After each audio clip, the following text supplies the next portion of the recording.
First and foremost, a huge thanks and shout out to my friends over at Community Nissan in Bloomington, Indiana, for allowing me to come out and film this amazing car. Check them out online, they have a vast array of inventory. There's a certain kind of luxury that doesn't need to shout. It doesn't need to flash neon, and it doesn't beg for attention. Instead, it commands respect quietly, with elegance, with presence, and with engineering that speaks volumes. This is a 2005 Mercedes-Benz SL500. In the early 2000s, Mercedes-Benz was refining the art of grand touring convertibles, and the SL class was a crowning jewel. Sleek, sculpted bodywork, a power retractable hardtop, and under the hood the M11 5-liter V8, effortlessly delivering 302 horsepower to the rear wheels through the buttery smooth 7-speed automatic transmission. But this SL isn't just about performance, it's about experience. You're not just driving, you're gliding. Every surface inside is wrapped in fine leather, the cabin insulated from the world like a first-class lounge.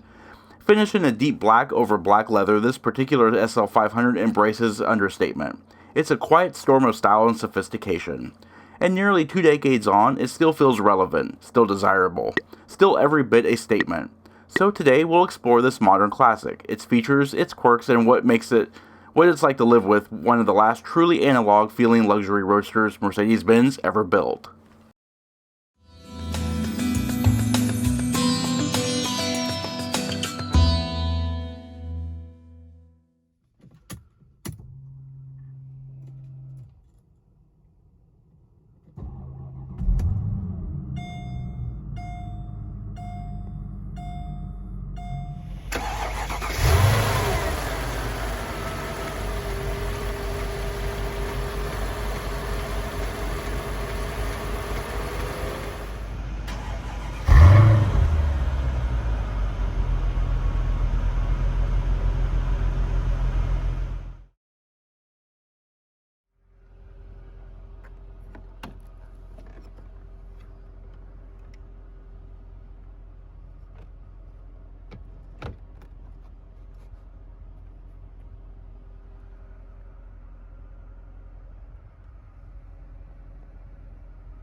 Hey everyone, in today's latest installment of the in-depth review series, we are taking a look at this very nice, very well equipped, and very nicely preserved 2005 Mercedes-Benz SL500. Now the SL500 is a retractable hardtop roadster. It is Mercedes-Benz's flagship roadster of the time, still is to this day. Our vehicle today is painted in black clear coat, and it does feature the graphite leather interior. It is also equipped with the AMG Sport package, and I do believe it also has the Comfort package. If I can find it, I will put full pricing on the screen and a full options list in the description box below, so you can check that out. Today's review is going to be a full in-depth review. We're going to cover everything from the exterior to the interior, powertrain, performance, fuel economy, and everything else in between. Opening the hood is very easy on this car, just by reaching in underneath the dashboard, lifting up the lever, and then walking around to the front and opening up using the latch plate that's right underneath the hood mounted badge. The R230 is a rear-wheel drive car with power in the SL500 coming from the aptly designated 5-liter cast aluminum block and head, single overhead cam 24-valve V8 engine, with 3 valves per cylinder, sequential multi-port fuel injection, and a 10-to-1 compression ratio. This engine creates 302 horsepower at 5,600 RPM and 339 pound-feet of torque at 2,700 RPM. It can accelerate from 0 to 60 miles per hour in 5.4 seconds. 0 to 100 miles per hour comes in at 13.5 seconds, with the quarter mile hitting in at 14 seconds at 101 miles per hour. Top speed on the car is electronically limited to 155 miles per hour. Now, let's hear how this engine sounds.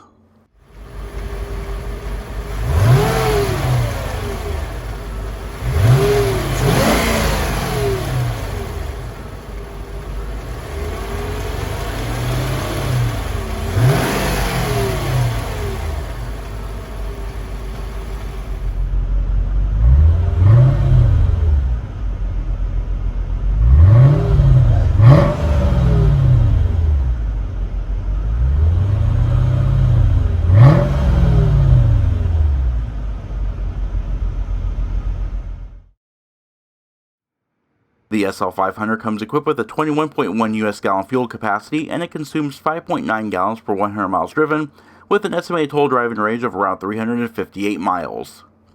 EPA fuel economy figures on this car are 14 miles per gallon in the city, 21 miles per gallon on the highway, and 17 miles per gallon combined. The sole available transmission on this car is the electronically controlled 7-speed 7G-tronic automatic with a jet adaptive shift logic and touch shift manual shift capability. This transmission has a 7th gear overdrive ratio of 0.60 to 1 and a 2.82 to 1 overall axle ratio.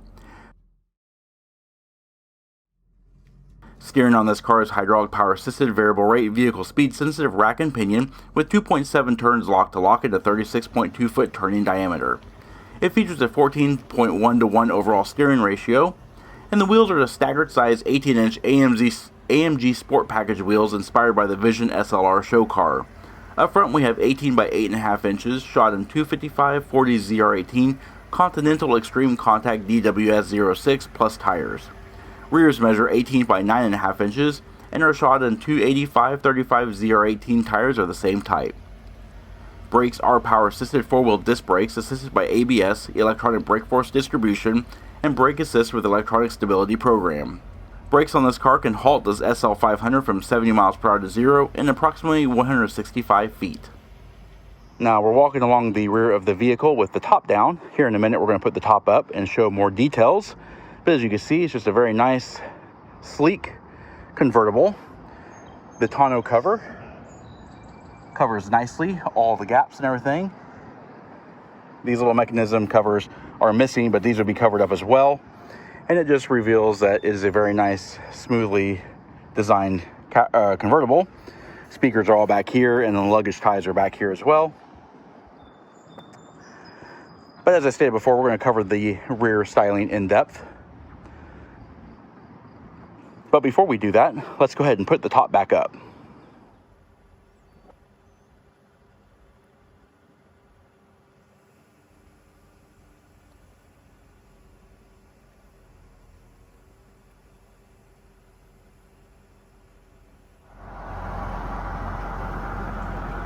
Alrighty, now that we got the top back up, take a look at the rear end in detail.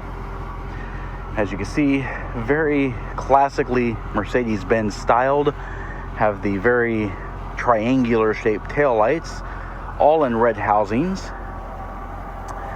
Going along the profile here, you'll note that there's a red pinstripe here. I'm not sure if that was from the factory, if that was aftermarket, but the way the retractable hardtop fits, it fits like you would never even know this was a convertible. It looks so good. It like tight.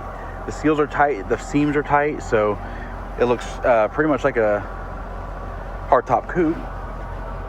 Coming down, the long deck lid comes down into those traditional Mercedes-Benz triangular taillights. A little bit more exaggerated on the SLs, but look a lot like from the SLK. They are all red lenses, tinted red. We have incandescent bulbs here, LED bulbs down here, but you'll notice that we have amber turn indicators. It's because even though there's red in here, there's a clear filter also, and the reverse lights are here and they're also white. You'll see we have our SL500 designation. We've also got the Mercedes-Benz 3-pointed star here, LED third brake light.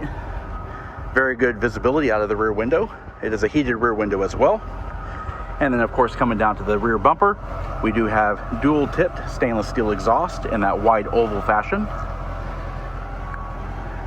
Even from the rear, the car is very classy and very nice and very well put together. All right, as we walk along the profile of the car, you'll see here the car with the hardtop in the upright and lock position. The car looks just like a hardtop coupe. It does not look like a convertible at all, even from this distance. However, it is. I do have the exterior dimensions on screen, so you can kind of see where this car sits as far as size-wise. It's not a very big car.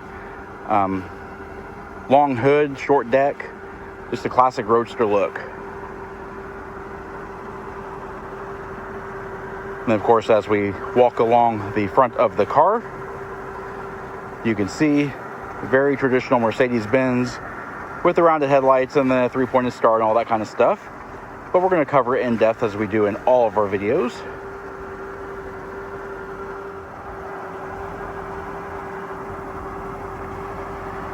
Alrighty, looking around the front end in detail, as stated before, we do have the quad circular headlamps. They are bi-xenon high-intensity discharge projector beam headlamps. And because this vehicle has the SL or AMG sport package on it, it does have a revised front fascia. And of course, the wheels are specific to the AMG sport package. LED repeaters in the side view mirrors, red pinstriping, functional heat extractors with the 300 SL style strakes on it. Nicely sculpted aluminum hood, curves nicely into the headlights. The detail is incredible in here. All chrome bezels. You can see the perforations in here so the light bleeds through, gives it kind of a unique characteristic. Incandescent amber turn indicator. You got the driving light and the inset high beam, which is also xenon. Side marker light here. We do have the mesh finish for the AMG sport package front fascia. Front halogen fog lights. These are the housings for the front headlamp washers. Up front, of course, we have the very prominent slatted grille, the three-pointed star, the Mercedes-Benz logo here. All right, before we get inside and show the key fob and all that kind of stuff, eagle-eyed viewers will note that the top is back down. It is just to save time. I filmed this car in 2 iterations with the top up and the top down. But anyway, here we go. Mercedes-Benz's remote keyless entry key system here has the lock, unlock, and trunk release button and a panic button. Feels very nice because we have this chrome band around the edges and on the bottom. The rest of it is just a black plastic, and it has an RF transmitter here that meets up with the ignition key. Now this... All right, so we're just going to get inside normally. Let's go ahead and pop that door open. Before we take a look inside, take a look at the build quality here. All aluminum finish here on this door cap. Gives a nice finished feel to it, so you don't see any kind of components or anything like that. And here is the interior. It is exquisitely detailed, very nicely crafted. Just a really beautiful place to spend time. Nice solid opening doors, reveal a lot of nice materials and fit and finish. You do have this leather style black upholstery up here. The A-pillar is wrapped in leather as well. Then we have a darker shade of the gray, and it meets down into the graphite color. Accent stitching here. This is the side impact airbag cover, but everything is wrapped in this really nice vinyl or leather. All across the door panel, we have entry guard or entry lights here. The Bose speaker here, tons of switches and all that kind of stuff. Burl walnut, satin silver door pulls, power window switches, 2-stage heated seats, 3-driver memory, multiple adjustments for the seats. You have your seat cushion fore and aft, up and down, the bottom lumbar or the bottom thigh support, backrest and headrest, trunk releases here, and then pressing this silver button opens up a nice flocked lined driver's door storage pocket. On the instrument panel, we have a round air vent here, headlamp washer switch here, automatic headlamp control with front and rear fog lights, parking brake release.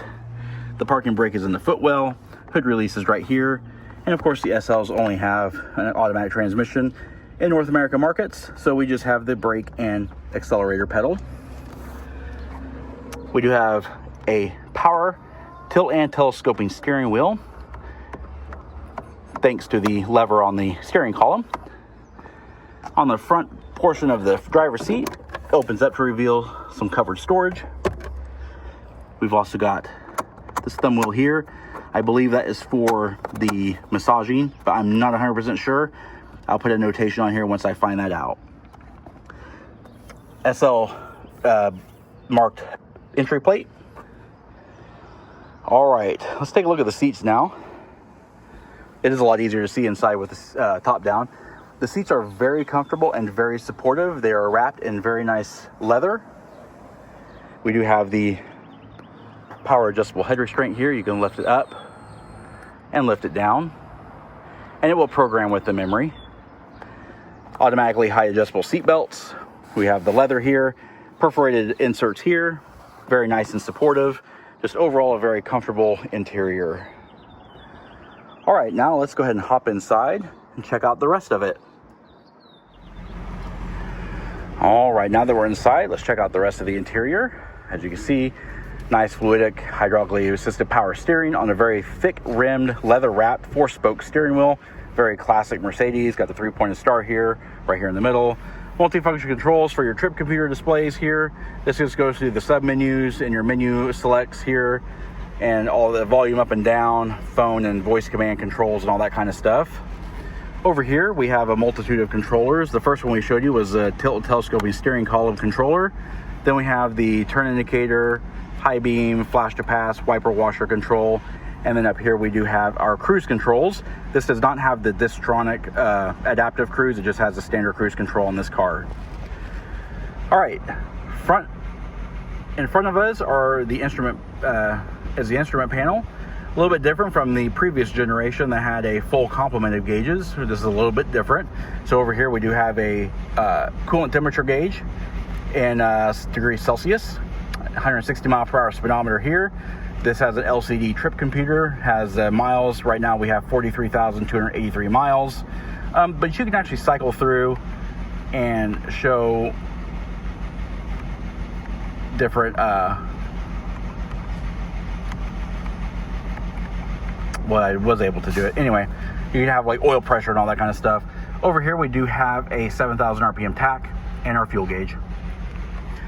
All right, let's pan over the top of the dash. It's a very interestingly hooded binnacle here. It's plastic, but this part here is that vinyl, and that wraps all the way across the width of the dash, all the way to the passenger side, where we have a stitched airbag here, airbag indicator, locking glove box. This button here releases the glove box, and the glove box can also be ventilated as well. It is illuminated. It's really nice that now the SL class has a glove box. The previous generation was famous for not having one.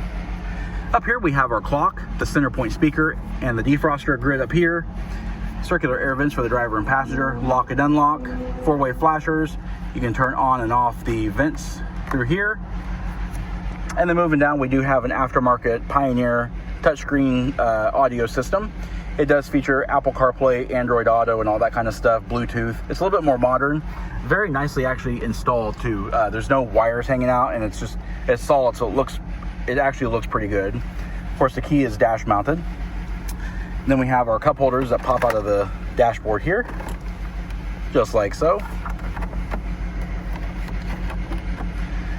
And then by moving the shift lever out of the way, let's go ahead and take a look at the climate controls. So right here we have dual zone climate controls for the driver and the passenger, and we can hit auto for both. Then our fan speed here, recirculate, front and rear defroster, AC off and rest, and all that kind of stuff. And then here, whenever you press this button here, the auto button, it changes to your panel distribution, so you can switch your blend here. Very clever. And it does that for the passenger as well, which makes this a true dual zone climate control. And you can press this for auto. Rest just turns off the system. We do have an ashtray, cigarette lighter here, but this vehicle has never been smoked in. And then in the transmission quadrant, we have the comfort and sport suspension settings and drive modes. Electronic stability program defeat. Classic gated shifter with a boot, kind of gives it a manual transmission look. Got some blank switches here. This is your power mirror controls over here. This is your ride height adjustment. The ABC, which is active body control, we have it in sport, but you can turn that off. And this is our recovery. You can turn off the alarm for towing the vehicle. Burlwood trim in here, leather wrapped all the way through here. The Burlwood trim is very nice. It's flawless, it's shiny, just really, really pretty. This is our top retract button here. Press down to raise the top and lift up to lower the top. All the way back, the red light lights up. This right here, this is actually our roll bar raise and lower buttons here. So by pressing this button right here, it'll raise the roll bar. Pressing this button here will lower it.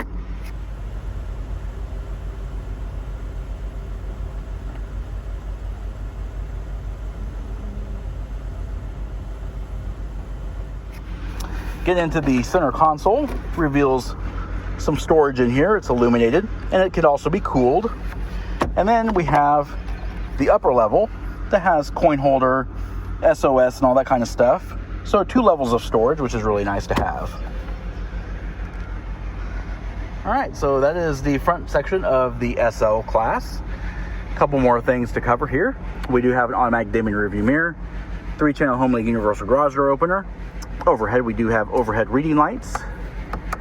The reading lights are also inside the mirror itself. This is our dome light here. It looks like it's burned out probably. The SOS there, the microphones for the Bluetooth. And then of course our sun visors that are leather wrapped. They do reveal a vanity mirror that can be illuminated. And they do swing out, but they do not slide. So you don't have a whole lot of sun visor coverage. But still, it's a drop head car. So it's a lot of fun to drive. All right, and normally we would press this button to move the seat back forward, but on the driver's side, I believe that either the motor mechanism or the switch is faulty, so it's not working properly. You see this minuscule hook here, which is kind of nice to have. Flat seat backs, of course, because we don't have a back seat back here, but we do have some storage back here. Concealed storage behind the driver's seat and behind the passenger seat, as you can see. Very typical of the SL classes of any generation. As shown before, we do have the speaker grill back here, and you see these little belts, and they actually retract out and buckle into these bases here, just like a seatbelt would, and that can tie down your luggage. Very reminiscent of the old 300 SLs, so it's kind of nice to have that. And then there's a little red switch, just like a seatbelt, and that will release the latch plate, and we just bring it back in here into the clip where it stows very, very nicely.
All right, there are a couple ways to open the trunk. The first and easiest way is just by flipping this switch here in the driver's side instrument panel. That'll unlatch the trunk there. The other way you could do it is by pressing and holding the key fob button here on the lower right hand corner. That'll also lift the trunk up. Or you could just go underneath the 3-pointed star. There's a little latch plate here, and it opens up the trunk in a standard fashion. Now, as you can see, our top is in the way, so our luggage space is very minuscule at best. Not a whole lot, but underneath the top, it is a kind of a deep well, so it's not too bad. But we'll go ahead and throw the top up, and then we'll show what it looks like, the trunk space looks like with the top in its upright position. All right, now that we got the top raised, we're going to go ahead and put the protective cover out of the way here. and this will reveal our usable luggage capacity with the top in the upright and lock position. As you can see, a lot more user friendly. So on long trips, you can actually haul quite a bit of stuff back here. And then of course, when you're at your destination, then you could drop the top when you don't have a whole lot of luggage to carry around. And some nice little compartmentalized areas back here. And then over here we do have like the DVD navigation system and all that kind of stuff. This is your emergency trunk release here. And then over here, of course, we have illumination, 12-volt power point. And then this right here will actually, not really sure what that does. I'll put a notation on the screen when I find out that out. But anyway, oh yeah, underneath the mat, we have a compact spare tire that is non-inflatable. It is a solid rubber, so it is definitely a temporary spare. We've also got a tire inflator, your tools and all that kind of stuff, and the main vehicle battery. The starter battery is up front underneath the hood. This is the main vehicle battery, however. And then, to close the trunk on this car, you simply grab the lift handle here and then gently close it down, because it does have a soft closing mechanism that'll actually draw the trunk closed. Alrighty, and there you have it, the 2005 Mercedes-Benz SL500. We hope you found the review informative, and if you did, please comment down below. Also, don't forget to hit the like button and subscribe. Check out our Facebook page at facebook.com/neighborhood car reviews and Instagram at BrensoJ1. And of course, we're also on TikTok at Neighborhood Car Reviews and Cold Start Chronicles. So make sure you check that out as well. And of course, as always, thanks for watching.